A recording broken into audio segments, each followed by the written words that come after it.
Hello, everyone. Hi. Hello.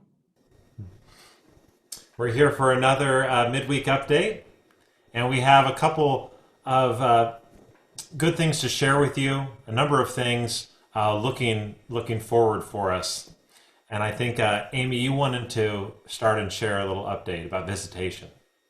Yes, the pastoral staff is very happy to be working with Laura Stone at Timbercrest and the administration there as they give us greater access to all of you who are in the manor and in the neighborhood, and it just feels really good. And so reach out to us, and we will be reaching out to you.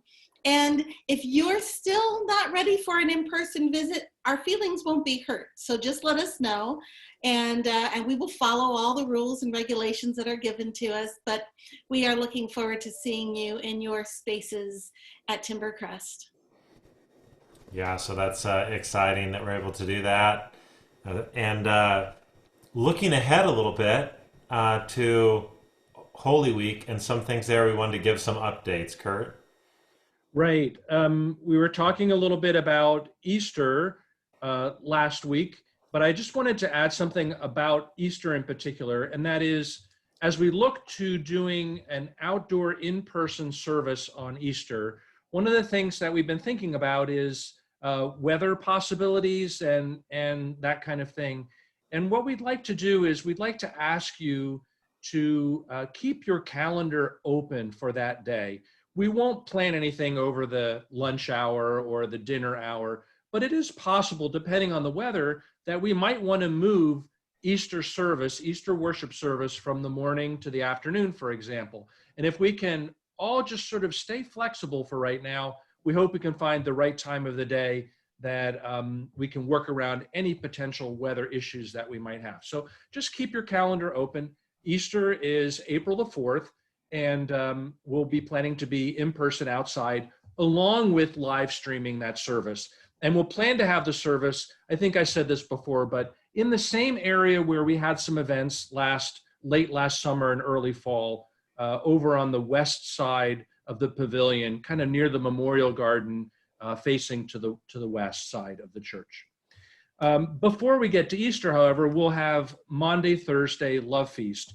You may remember last year when we had Love Feast during Holy Week, we just did a live stream, YouTube live stream service.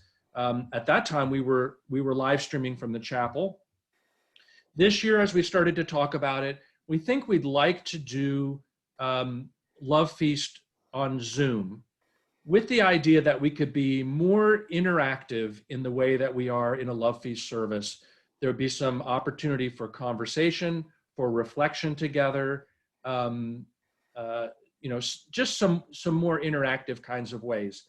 I'm imagining that we would also, like we did with the congregational council meeting, spring congregational council meeting, we would record that service, and then we would make it available as a watchable YouTube video afterwards for those who aren't able to be on the Zoom platform.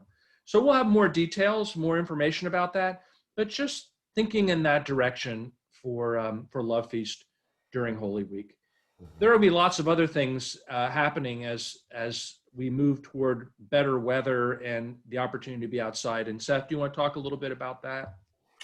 Yeah, so tomorrow we're going to be spending a little bit of staff time together with the three of us doing some more visioning. You might remember that we got together before the Lenten season, planning some things. Now we're going to be looking a little bit ahead to Easter and beyond into the Easter season. And as the weather turns, there'll be some different kinds of things that we're looking towards getting outdoors together. So we're looking forward to spending that time tomorrow together.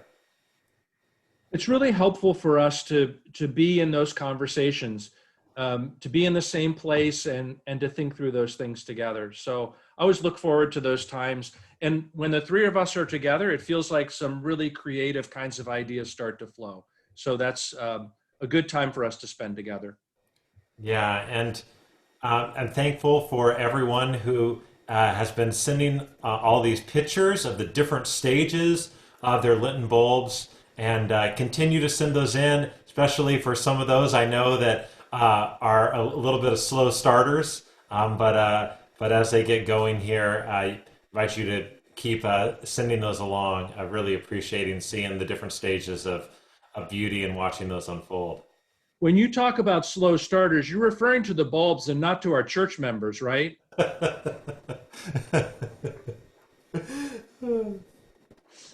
Yes. Yes, and be on the lookout that Fellowship Commission is working on some plans to do a walking event. So that'll be something to look forward to here next week. I think Amy is going to close our time with prayer. Please pray with me. O God, who created seasons change. With wind, the old is blown on through, and the new is on its way. Give us heart to not get knocked over. Give us faith to wait for your coming, and give us kindness to blow all over the place like seeds for the scattered planting. Amen. Amen. Thanks, you guys. Thanks, everyone.